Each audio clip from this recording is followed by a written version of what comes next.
It's so funny because I think Dan, I was lucky enough to see it with the audience last night, and I think Dan has a control over an audience, much like when you're in a stadium and people are doing the Mexican wave. Because I feel like everyone is bursting out, laughing and crying and then gasping in shock. It was a real trip. I think it was really wonderful to see it it was like played like theatre. It was great.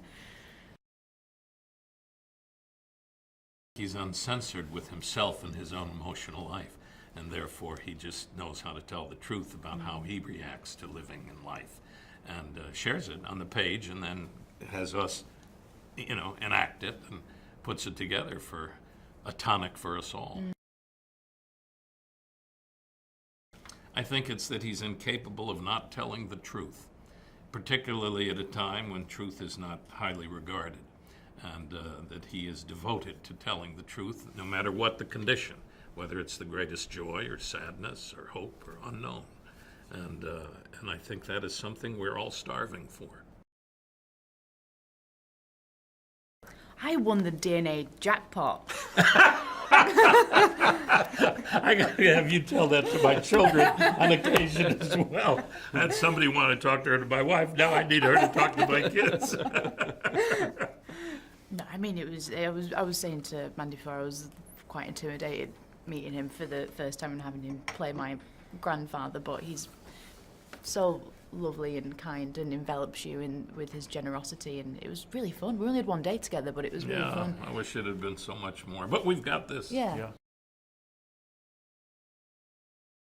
Our one scene, that was it. We had one scene, but we did it. We got to do it over and over again. So and I was sad when it was over. I think she's a surge of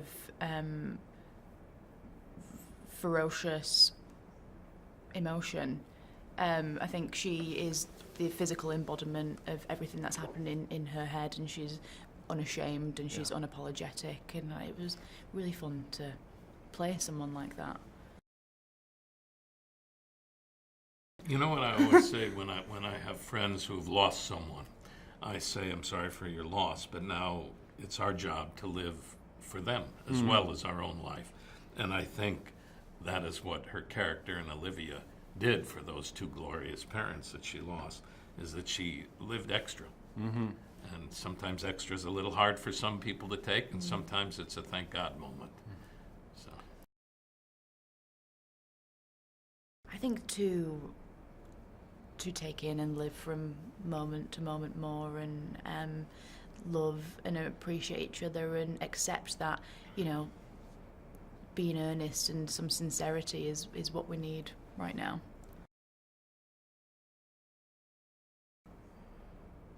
privilege of understanding we're connected to each other globally throughout eternity, and not to feel that you have to be so careful and that you're so in charge and such a perfectionist. One person said to me once years ago, that person can't get it out of their head that they're a perfectionist, and that's the only thing, and they can't understand the only thing you can't achieve in life is perfection. You can't control life. You can't control it, and I think Dan's title is the only thing that controls life is life itself.